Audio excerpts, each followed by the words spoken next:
Projek perumahan rakyat dipantau rapi. Jambatan kedua dibuka tengah malam ini. Kos tunai haji kekal.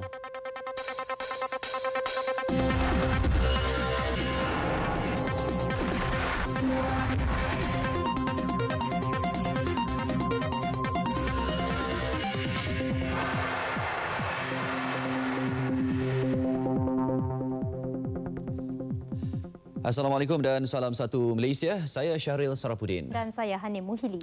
Projek Perumahan Rakyat Satu Malaysia Prima pertama di Kedah dilancarkan siang tadi di Sungai Petani oleh Perdana Menteri. Ia bukti Kerajaan Barisan Nasional BN terus komited menunaikan janjinya. Justru Majlis Perumahan Negara MPN akan memantau setiap projek perumahan mampu milik bagi memastikan sasaran membina 1 juta rumah mampu milik tercapai. Menurut Datuk Seri Najib, isu perumahan menjadi agenda utama kerajaan untuk membantu rakyat terutama golongan berpendapatan rendah dan sederhana dapat memiliki kediaman sendiri. BN yang diberi mandat oleh rakyat akan memastikan pentadbiran negara lancar, akan membentung ketirisan dan memanfaatkan pengurangan subsidi untuk kebajikan rakyat.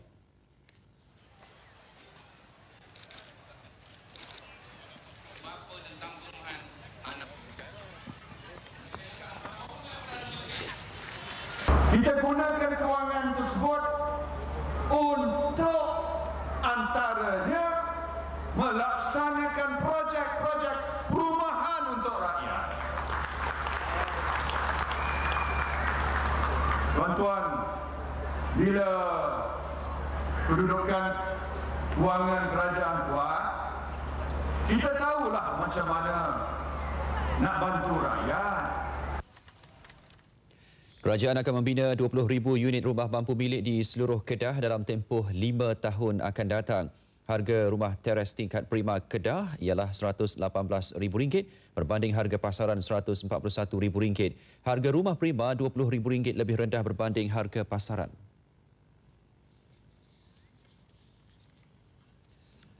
Operasi bersepadu memburu pendatang asing tanpa izin parti menjalankan perniagaan dengan menggunakan permit bilik rakyat tempatan akan bermula malam ini. Menteri Dalam Negeri Datuk Seri Dr. Ahmad Zahid Hamidi berkata operasi dengan kerjasama imigresen, rela, polis serta pihak berkuasa tempatan bagi memastikan masalah peniaga warga asing tanpa izin ditangani sepenuhnya. Menteri Dalam Negeri Datuk Seri Dr. Ahmad Zahid Hamidi menegaskan operasi berkenaan menyasarkan lambakan pendatang asing yang dilaporkan memonopoli perniagaan di sekitar ibu negara. Ia juga bagi mengesan penduduk tempatan yang menjual atau menyewakan lesen perniagaan kepada pendatang asing. Dan saya minta juga kepada pihak berkuasa tempatan sama ada di negeri-negeri yang diperintah oleh BN atau negeri yang diperintah oleh pihak pembangkang, soal PBT memberikan lesen kepada peniaga ini harus dicek, harus disemak setiap tahun. Jika lesen itu benar-benar digunakan oleh rakyat tempatan, berikan penyambungan. Tetapi kalau didapati di dalam penelitian itu, lesen-lesen berkenaan dijual atau disewakan pada pendatang asing, dia hendaklah ditarik balik. Beliau terdahulu merasmikan Karnival Rakyat UMNO bahagian Masjid Tanah di Tanjung Bidara. Syarikat Bekalan Air Selangor Sendiran Berhad Syabas menyifatkan krisis air yang berlaku ketika ini telah dimaklumkan lebih awal lagi kepada kerajaan negeri sebelum ini tetapi tiada tindakan dilakukan. Justru kerajaan negeri Selangor perlu memastikan krisis air yang berlaku diselesaikan sehingga pengguna tidak lagi berdepan bekalan air terjejas selepas memorandum persefahaman MOU antara Kerajaan Persekutuan dengan Kerajaan Negeri di Meterai baru-baru ini. Pengerusi Eksekutif Syabas Tan Sri Rozali Ismail berkata apa yang penting pihak yang terlibat perlu ikhlas dan bertanggungjawab sehingga masalah bekalan air selesai. Yang penting semua pihak yang terlibat mestilah ikhlas hati, jujur dan bertanggungjawab untuk menyelesaikan masalah air yang telah menjadi satu realiti sekarang. Kita kena tanggung dan selesaikan masalah ini secepat mungkin tanpa nak berdola dalih menyalahkan sana dan sini. Yang penting usaha untuk menyelesaikan masalah air ini dijalankan secepat mungkin. Sebab yang menderita rakyat pengguna di Malaysia. Pemimpin-pemimpin di Selangor juga menyokong pembinaan loji rawatan air Langat 2 yang terkandung dalam perjanjian tersebut. Perkara berkenaan telah kerap kali dibawa ke Sidang Tun Selangor dan dengan perkembangan terbaru ini, mereka berharap perjanjian berkenaan akan benar-benar menjadi kenyataan. Saya rasa kali ini keikhlasan kerajaan negeri itu penting. Kalau hanya tanda tangan, sign MOU, itu tak cukup. Kita kena tunjuk keikhlasan. Dan Kerajaan Barisan Nasional dah tunjuk keikhlasan kita. Kerana kalau dari dulunya kita dah bekerjasama, dua kerajaan ini bekerjasama dan untuk rakyat didahulukan, saya rasa tak ada masalah hari ini. Hari ini saya seronoklah isu basi yang saya utarakan di Dewan telah pun dilayan begitu baik oleh pihak kerajaan. Ya, saya berharaplah hari ini apabila menandatangani MOU ini oleh kerajaan benar-benar ikhlaslah ingin memberikan keselesaan kepada semua rakyat. Maka itu dalam perkara air ini harus dijadikan suatu perkara yang benar-benar untuk membela rakyat, untuk menjaga kepentingan rakyat, bukan ada isu-isu lain yang untuk berkepentingan politik dan sebagainya. Perlu ikhlas. Dalam pada itu, Menteri Besar Selangor Tan Sri Abdul Khalid Ibrahim berkata penstrukturan semula industri bekalan air Selangor yang ditandatangani adalah satu ikatan. Binding for both parties, it is not binding. That's why people question the MOU whether it is just an understanding, but it is binding. Beliau menjelaskannya kepada media selepas merasmikan Tamasya Seni Silat Senjata dan Warisan Negeri di Shah Alam. Semalam, Timbalan Perdana Menteri Tan Sri Muhyiddin Yassin menegaskan MOU tersebut tidak boleh dipindah dan diubah sekalipun Ketua Pembangkang Datuk Seri Anwar Ibrahim menjadi Menteri Besar Selangor. Berikutan cuaca panas ketika ini, rakyat diminta berwaspada terhadap tanda-tanda awal heat stroke atau stroke haba. Ketua Pengarah Kesihatan Datuk Dr. Nur Hisham Abdullah berkata definisi stroke haba ialah paras suhu badan meningkat melebihi 40.5 darjah Celsius berbanding suhu normal manusia 37 darjah Celsius. Antara tanda awal terkena stroke haba ialah sakit kepala berdenyut, mual, kurang berpeluh walaupun dalam suhu panas dan denyutan nadi yang pantas. Datuk Dr. Nur Hisham berkata suhu tinggi juga mengundang komplikasi kepada sistem saraf otak yang boleh menyebabkan seseorang itu koma dan boleh membawa kematian. Jabatan Meteorologi menyatakan cuaca panas dan kering melanda negara ketika ini agak tinggi berbanding tempoh sama tahun lepas dan dijangka berterusan hingga pertengahan Mac ini. Pendedahan berpanjangan kepada cuaca dan suhu panas di samping kurang minum air dan dehidrasi badan antara punca boleh menyebabkan strok haba. Tambang menunaikan haji tahun ini kekal pada kadar RM9,980 seorang bagi jemaah kali pertama. Pada masa sama, kerajaan akan merayu kepada Arab Saudi untuk menambah kuota haji tahun ini. Menteri di Jabatan Perdana Menteri Datuk Seri Jamil Khair Baharom berkata kerajaan dan lembaga tabung haji bersetuju mengekalkan kadar tambang sedia ada sekalipun kos penginapan dan pengangkutan meningkat berbanding tahun sebelumnya. Kos untuk seorang jemaah tahun ini meningkat kepada RM16,115 berbanding RM15,575 tahun sebelumnya. Dia setiap tahun sudah ada kos penambahan di sudut perumahan, maksud saya hotel penginapan, termasuk pengangkutan, termasuk penerbangan daripada Malaysia ke Arab Saudi dan pergi balik, dan macam tu juga dengan mutawif yang setiap tahun berlaku penambahan, tetapi tambang tabung haji masih lagi kekal. Rayuan penambahan kuota haji akan dibuat mesyuarat Menteri-Menteri Haji yang akan diadakan di Jeddah Rabu ini. Malaysia diberi kuota 22,000 jemaah dan berharap kerajaan Arab Saudi menambah 10,000 kuota lagi. Pengurangan kuota jemaah haji dari seluruh dunia disebabkan kerja-kerja menaik taraf dan pelebaran yang dilakukan di sekitar Masjidil Haram. Datuk Seri Jamil Khair bercakap kepada pemberita selepas menyampaikan bantuan rakyat satu Malaysia BRIM kepada 1,900 penerima di Sungai Limau, Yan, Kedah.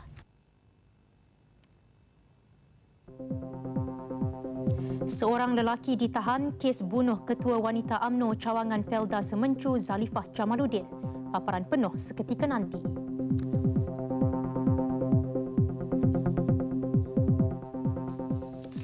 bersua kembali. Satu lagi sejarah tercipta malam ini apabila jambatan kedua Pulau Pinang yang juga jambatan terpanjang di Asia Tenggara dibuka secara rasmi malam nanti. Perasmian akan disempurnakan Perdana Menteri Datuk Seri Najib Tun Razak di Batu Maung.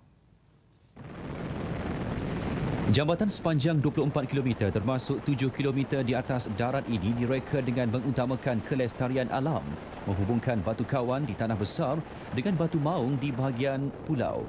Antara ciri istimewanya, struktur jambatan menggunakan 1,168 tiang untuk menahan kesan gempa bumi. Projek kerajaan persekutuan ini mula dibina pada Januari 2008 dengan kos 4.5 bilion ringgit. Ia dijangka dapat menampung 100,000 kenderaan sehari, sekaligus mampu mengurangkan kesesakan di jambatan pertama Pulau Pinang sebanyak 25%. Di samping itu memberi pilihan kepada orang ramai untuk memasuki bahagian pulau menerusi wilayah selatan negeri itu.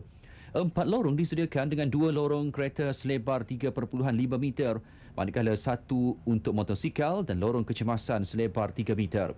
Dengan kadar tol kurang daripada RM10, jambatan kedua Pulau Pinang dijangka menjadi pilihan utama pengguna menyeberangi Selat Selatan yang menyajikan pemandangan laut cukup mempersonakan, terutama pada sebelah malam.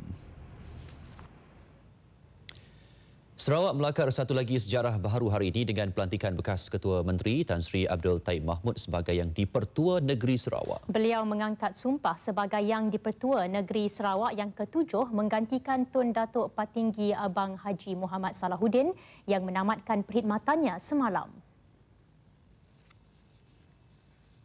Istiadat angkat sumpah pelantikan berlangsung di Dewan Lapau Bangunan Dewan Undangan Negeri Sarawak di Petrajaya, Kuching pagi tadi. Majlis pelantikan dimulakan dengan pembacaan surat cara pelantikan Yang di-Pertua Negeri daripada Yang di-Pertuan Agong oleh Ketua Menteri Sarawak Tan Sri Amar Adnan Satim. Ia diikuti dengan upacara pengangkat sumpah oleh Yang di-Pertua Negeri Sarawak.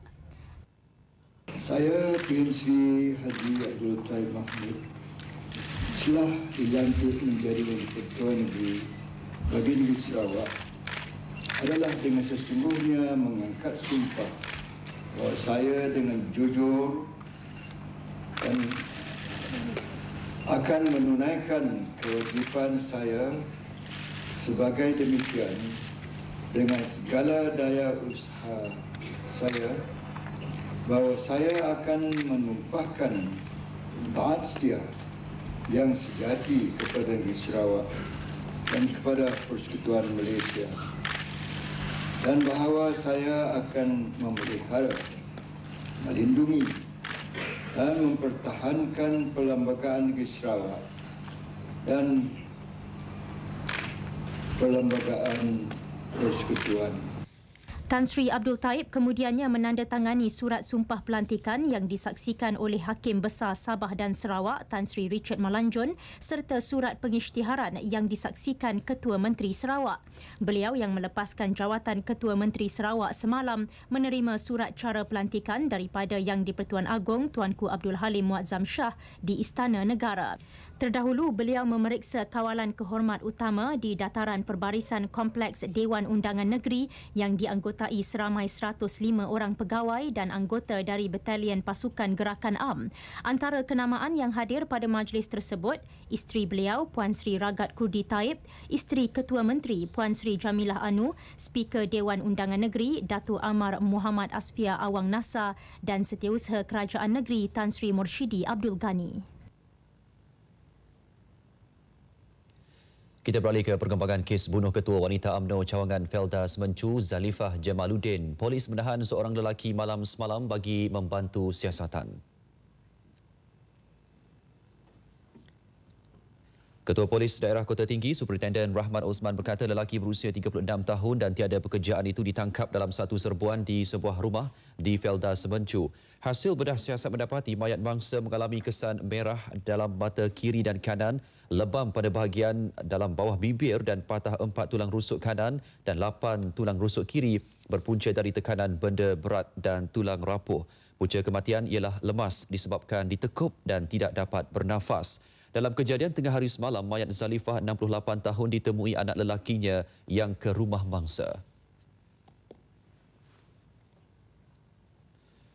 200 penduduk yang tinggal berhampiran tapak pelupusan sampah di kampung Bris Lalang, Bacok berada dalam keadaan bimbang berikutan kebakaran membabitkan sampah sarap kawasan tersebut yang semakin serius sejak 2 minggu lalu. Difahamkan ia berpunca daripada tindakan pihak tidak bertanggungjawab ketika menjalankan aktiviti mencari barangan terbuang dan ia bertambah buruk akibat cuaca panas ketika ini. Cuaca panas juga menyebabkan kerja memadam kebakaran sukar dijalankan. Ketua Operasi Pasukan Bomba dan Penyelamat Bacok Adnan Muhammad Juri berkata, operasi memadam kebakaran dilakukan bermula petang semalam dan disambung semula pagi tadi. Namun berlaku kesukaran berikutan punca api yang membakar sampah telah merebak hampir keseluruhan kawasan dan pihaknya terpaksa menggunakan 4 pancutan air yang diperoleh daripada parit berdekatan. Dan kita bermula operasi pada hari ini start bermula daripada pukul 10.30 pagi tadi lagi lah. Dengan keanggotaan yang ada 7 orang anggota, melibatkan 3 daripada anggota PBS, Bacok dan anggota balai kita sendirilah. Difahamkan sejak 20 tahun lalu, kejadian kebakaran kerap berlaku apabila musim kemarau. Paling ketara berlaku jam 3 pagi hingga 6 pagi. Menurut penduduk, kebakaran menyebabkan asap tebal dan angin yang membawa bau busuk sehingga ada antara mereka mengalami masalah kesihatan. Hari ini kita sendiri pula kena, tak pergi buat kerja. Ada stomak air, malah asap. Jadi asap masa ni tak ada asap. Asap yang paling teruk daripada pukul 3 malam sampai ke pukul 9 pagi. Pasal asap ni turun ke bawah mai ikut ni. Setakat kebakar ni, apa ni? Ada belakang demam, gapo asap kan. Kepala tekuk masuk. Justru Jabatan Alam Sekitar JAS Kelantan diminta membuat pemantauan berterusan di tapak pelupusan sampah tersebut agar ia tidak berulang.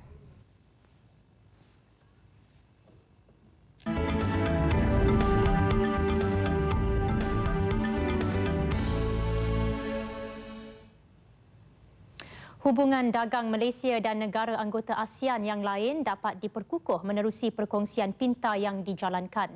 Ia secara tidak langsung akan melonjakkan jumlah perdagangan dan ekspor negara tahun ini. Ketua Pegawai Eksekutif Perbadanan Pembangunan Perdagangan Luar Malaysia, Matret, Datuk Dr. Wong Lai Sam berkata, negara ASEAN kini menerajui pengembangan ekspor Malaysia. In terms of intra-ASEAN trade, it's really growing by leaps and bounds. Last year, ASEAN accounted for more than 28% of our trade, and also for our exports. So in this context, we realize that we are actually moving very quickly towards realizing our 2015 goals, and we are looking at some 30% by then. Aktiviti penyumbaran luar dan perkembangan aktiviti perdagangan di ASEAN telah menyumbang kepada peningkatan jumlah perdagangan kepada 374.71 bilion ringgit bagi tahun 2013. Jumlah ekspor ke ASEAN turut meningkat 7.2% kepada 201.81 bilion ringgit. Kenaikan ekspor keluaran petroleum ditapis, lita bersepadu elektronik dan alat ganti serta barangan perkilangan logam antara penyumbang kepada peningkatan ekspor ke ASEAN.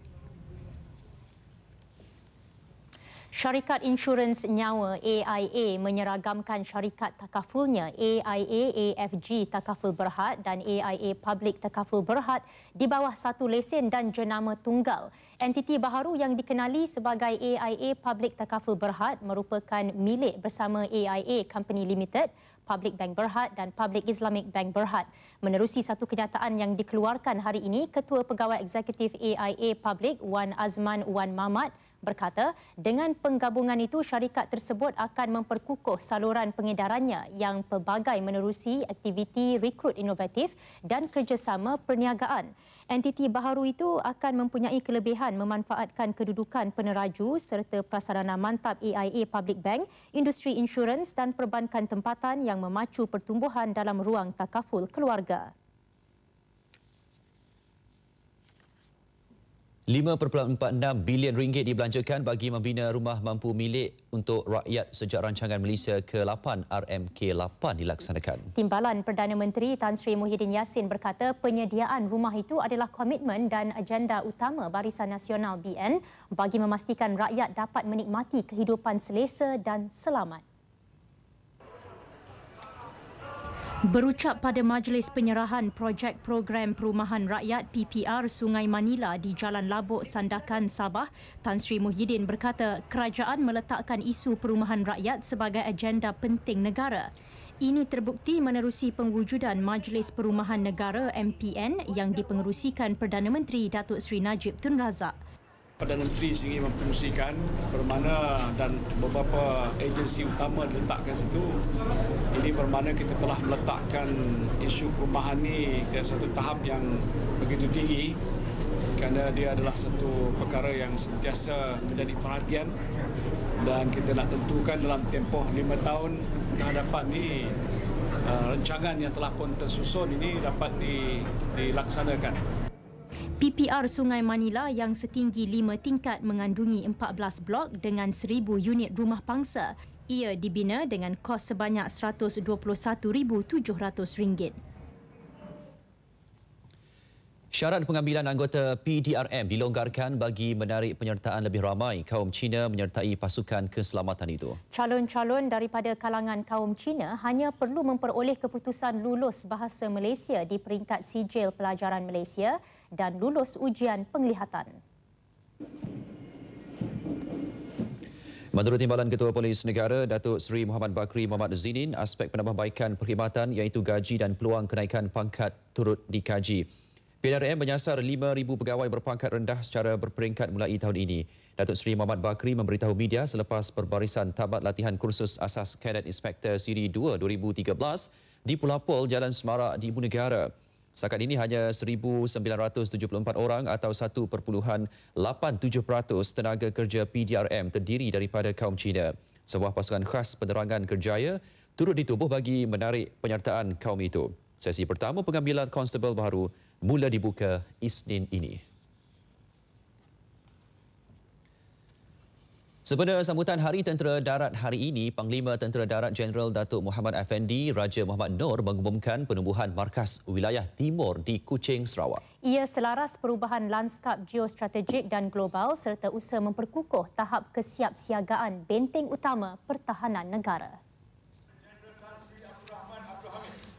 Penubuhannya diumum Panglima Tentera Darat Jeneral Datuk Muhammad Afendi Raja Muhammad Noor sempena sambutan Hari Tentera Darat di Pusat Latihan Asas Tentera Darat Port Dickson, Negeri Sembilan. Task Force 450 kita wujudkan. Perkara ini sebenarnya pun telah kita maklum pada negara-negara sahabat perancangan pembangunan kita ini.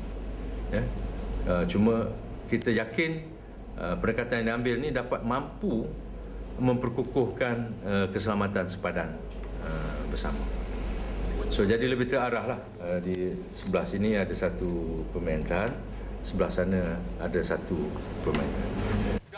Selain itu, markas Task Force 45 sebagai nukleus kepada penubuhan Division ke-5 di Kota Kinabalu, Sabah serta Brigade Sempadan telah dijenamakan semula dan dikenali sebagai Brigade ke-3 Infanteri. Skop tugasannya juga turut diperluas.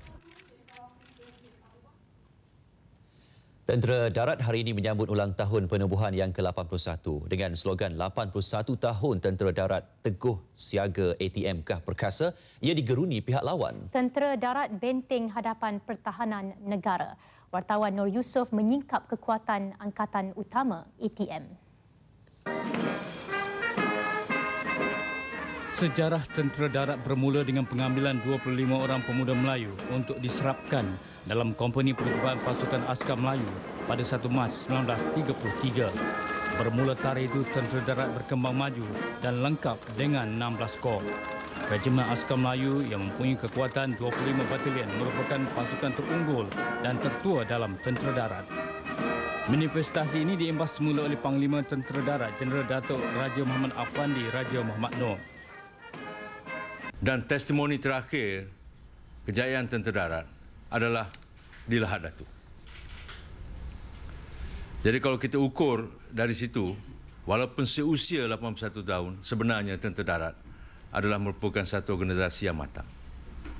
Ia dimatangkan oleh mereka-mereka yang dahulu daripada kita, daripada saya. Usaha pihak pucuk pimpinan tertinggi ATM terutama dalam kenaikan pangkat menjadi bukti menerusi bajet 2013 yang dibentangkan Perdana Menteri Datuk Seri Najib Tun Razak. Pengenalan sistem kenaikan pangkat secara time base untuk anggota tentera seumpama tuah yang membuka peluang kerjaya yang lebih dinamis. Kami juga ingin mengucapkan terima kasih kepada pihak kerajaan kerana menaikkan gaji kami serta allowance kami. Okey, dengan tahap hidup kami sekarang ni sama taraf dengan penjawat awam yang lain. Banyak kemudahan-kemudahan yang telah diberikan kepada Angkatan Tentera Malaysia dari segi allowance dan gaji dan kemudahan-kemudahan dari segi perumahan dan semua sekali berkenaan dengan kerjaya-kerjaya anggota. Operasi di kawasan Orang Merpati menjaga kawasan sektor Merpati dalam keadaan selamat, menjaga kawalan sepadan. Generasi terdahulu yang pernah menggalas senjata mahu generasi muda insaf dan sedar agar menghargai keamanan negara. Itu yang dicetuskan oleh bekas Presiden Persatuan Bekas Tentera Malaysia PBTM, Datuk Muhammad Ghani, yang menyaksikan sendiri ramai rakan seperjuangan gugur di medan juang kerana mempertahankan negara ini. Dia memang apa berlaku je lah Datuk sebagai mengingati peristiwa lama dan supaya rakyat jangan mendiamkan diri, berwaspada. Boleh jadi jawab itu sebagai supaya jangan kita cuai, jangan kita lalai. Jadi tentera-tentera sekarang perlu membuat latihan secukup-cukupnya. Bagi bekas pegawai Warren 1, Sarifuddin Sarif, masih lagi terbayang bagaimana tentera di zamannya menjalani latihan yang cukup berat. Dengan apa berkawat tengah-tengah panas dan semua diazablah, tapi untuk disiplin dia memang bagusnya. Dan dia tugas dia apa kalau dicampakkan dalam hutan dengan kompas dia, map dia, peta dia, dia boleh jalan keluar. Pengorbanan tentera darat sentiasa dihargai rakyat negara ini. Selamat menyambut ulang tahun yang ke-81. Nur Yusof, TV1. Baiklah, saudara, ketika ini Majlis Perasmian Jabatan Kedua Pulau Pinang oleh Perdana Menteri sedang berlangsung di Batu Maung. Untuk berkongsi kemeriahannya, kita bersama dengan Hezri Rahil. Hezri? Terima kasih Syahril dan Hanim di Angkasa Puri. Ketika ini kami di sini sedang menantikan ketibaan Yang Amat Berhormat Perdana Menteri untuk merasmikan Jambatan Kedua Pulau Pinang. Beliau akan tiba pada bila-bila masa sahaja dari sekarang. Walau bagaimanapun, lebih kurang 10,000 pengunjung telah pun berkumpul di sini sejak dari petang tadi. Bukan sahaja untuk menantikan detik perasmian ini, tetapi juga untuk menghayati pemandangannya. Begitu jelas sekali dari lokasi perasmian ini yang terletak di susur masuk Jambatan Kedua yang terletak di Batu Maung di sebelah Pulau Pinang ini. Dan pada ketika ini juga pemandangan Jambatan Pulau Pinang yang diterangi dengan lampu-lampu begitu menarik perhatian sekali, dan ini juga adalah salah satu daripada tarikan pelancongan yang juga akan menambah tarikan ke Pulau Mutiara ini. Jambatan Kedua Pulau Pinang yang merupakan jambatan paling panjang di Asia Tenggara dan ke-20 terpanjang di dunia ini juga direka bentuk dengan seni bina yang begitu unik sekali sesuai dengan keadaan marin di sekitar selatan Selat Melaka di Pulau Pinang ini sendiri, di selatan pulau ini sendiri. Dan dapat dilihat juga begitu jelas dari tinjauan saya pada sebelah petang tadi bahawa keadaan Jambatan Kedua Pulau Pinang ini yang begitu cantik sekali dari udara, dan malah boleh juga dilihat dengan jelas dari Pulau Jerjak yang terletak bersebelahan dengan pulau, dan juga dapat dilihat dari jambatan yang pertama. Jadi buat masa ini semakin ramai pengunjung yang datang ke lokasi perasmian ini, dan lalu lintas di sekitar kawasan masuk ke sini juga sekarang ini sedang sesak. Oleh itu, bagi pengguna-pengguna yang masih lagi berada di atas jalan raya, ya, dinasihatkan anda semua untuk bersabar, dan anda semua yang mungkin tidak dapat berada di sini, anda boleh saksikan siaran langsung perasmian Jambatan Kedua Pulau Pinang yang akan kami semua siarkan secara langsung pada pukul 8.45 nanti. Jadi nantikan siaran langsung tersebut. Buat masa ini saya kembalikan anda semua ke Angkasa Puri bersama Syahril dan Hanim. Baik, terima kasih Hezri secara langsung dari Pulau Pinang. Kita ke perkembangan seterusnya. Pengagihan voucher BRIM 2014 yang bermula 2 hari lalu diteruskan. Di Sekolah Menengah Kebangsaan Taman Melawati Hulu Kelang pagi tadi menyaksikan 500 penerima bantuan bujang dan isi rumah bagi Parlimen Gombak menerima voucher masing-masing. Daripada jumlah itu, 99 orang menerima bantuan RM300, 48 menerima bantuan RM450 dan selebihnya 350 orang menerima bantuan RM650. Jelas sekali bantuan yang diterima ini memberi kelegaan kepada mereka, khusus golongan warga emas. Memanglah dalam keadaan saya yang pun dah keadaan lumpuh ni, tak ada pendapatan, bila dapat bantuan sedikit pun besar hatinya. Berdekat membantu. Apa tujuan utama yang pakcik gunakan duit tu nanti ialah untuk beli ubat dan menampung belanjaan hari-harian. Masuk bank sikit, makanan sikit, boleh-boleh apa-apalah. Saya elektrik bil, suami tak ada kaki. Alhamdulillah dia dapat beli ubat ke apa. Penyakit dia tak boleh dapatlah bantuan tu. Beli ubat, beli apa-apa yang perlu lah. Simpan saya dekat 400 simpan juga. Beli barang sikit 200 lebih, 400 simpan saja. Bank saya habis, lagi saya keluar, saya boleh makan. Majlis penyampaian BRIM 2014 ini dirasmikan pengurusi Mayang Parlimen Gombak Abdul Rahim Kamaruddin.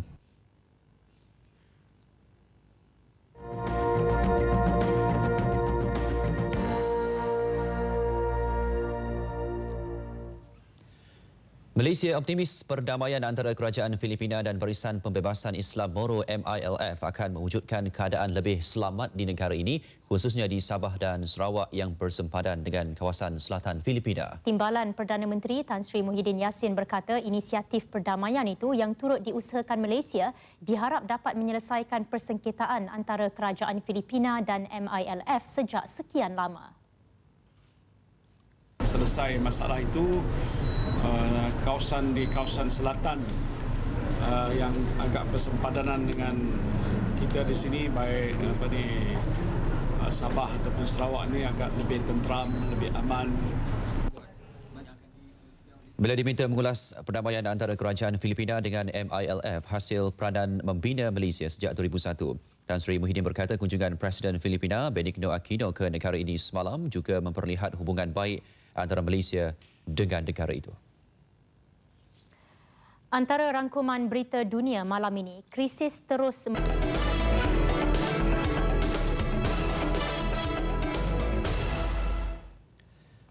Perkembangan sukan, pemegang rekod kemenangan terbanyak di LTDL, Andrea Guardini sekali lagi mempamer kayuhan juara apabila mengungguli perlumbaan peringkat ketiga dari Kampar ke Kuala Lumpur. Mewakili Astana, Guardini bagaimanapun gagal memintas pemegang jersey kuning Duber Quintero dari pasukan Colombia yang masih kekal selaku pendahulu keseluruhan dengan catatan 9 jam 13 minit 10 saat.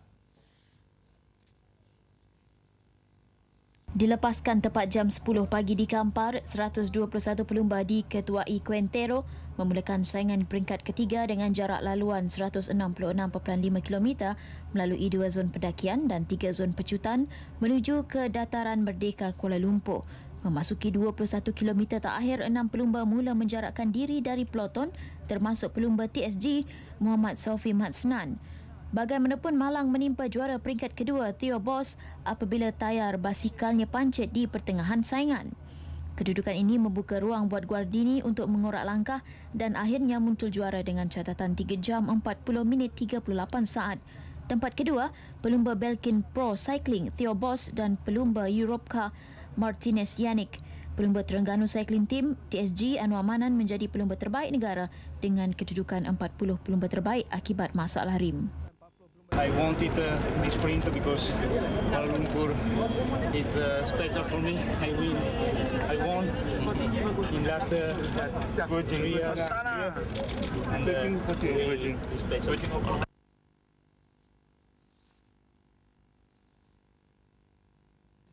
Dalam perkembangan lain, pelumba TSG Anwar Manan ternyata kecewa dengan prestasinya setakat ini kerana masih gagal menempatkan diri di podium.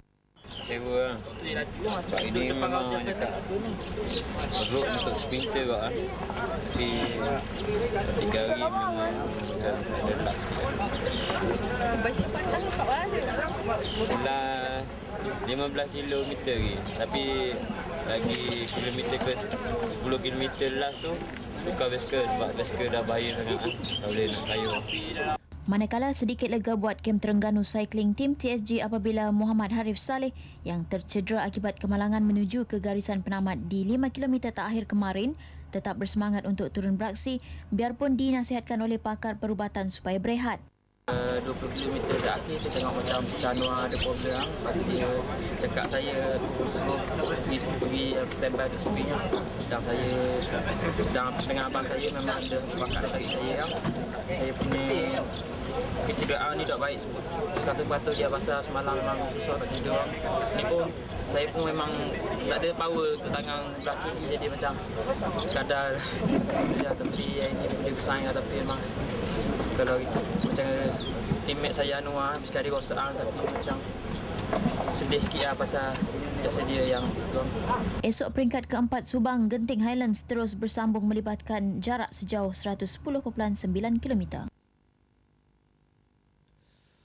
Baik, ini pula susulan isu peletakan jawatan pemain badminton negara Khoo Kian Kiat. Dulu hentam, sekarang sayang. Mungkin itu yang bermain di fikiran Ketua Pengarah Majlis Sukan Negara, Datuk Seri Zulkifli Embong, berhubung keputusan BAM melepaskan Khoo Kian Kiat daripada badan induk itu. Bagaimanapun, Datuk Seri Zulkifli menerima keputusan Kian Kiat walaupun berat hati dengan keputusan BAM. MSN yang banyak melabur untuk pasangan bergu emas itu berharap pemain kelahiran Perak ini akan kembali bersama BAM satu hari nanti. Saya melihat Khoo Kian Kiat masih lagi dapat menyumbang dan permohonan beliau untuk keluar daripada BAM pun saya difahamkan kerana beliau masih lagi ingin meneruskan karier beliau sebagai seorang pemain badminton yang mewakili negara. Cuma kita belum tahu apakah perancangan beliau selepas ni kerana beliau merupakan pemain bergu dan tentunya beliau memerlukan pasangan untuk terus bertanding. Ironinya, Datuk Seri Zulkifli sebelum ini pernah menemplak Kian Kiat dan pasangannya Tan Boon Heong kerana sering gagal dalam tugasan antarabangsa. Semalam, mesyuarat yang dipengerusikan Timbalan Presiden BAM, Datuk Nurza Zakaria, menerima perletakan jawatan Kian Kiat. Dalam perkembangan berasingan, Ketua Pengarah MSN itu mahu BAM mengkaji dengan lebih mendalam calon paling sesuai untuk jawatan pengarah kejurulatihan BAM. Ini kerana beliau tidak mahu calon tangkap muat dipilih mengakibatkan prestasi skuad negara ditakuk lama.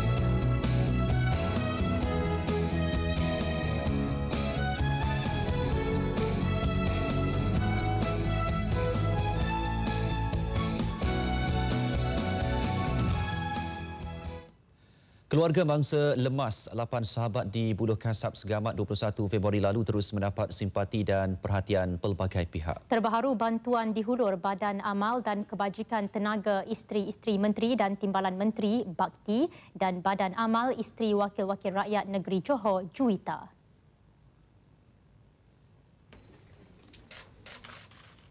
Bakti dan Juwita menyampaikan bantuan RM25,600 kepada ahli keluarga bangsa. Setiap keluarga menerima RM3,200. Sumbangan disampaikan Yang di-Pertua Bakti yang juga isteri Perdana Menteri Datin Sri Paduka Rosmah Mansor. Bagi keluarga, mereka bukan sumbangan yang diharapkan, namun mereka tetap bersyukur dengan keprihatinan semua pihak yang tidak putus-putus menghulurkan bantuan.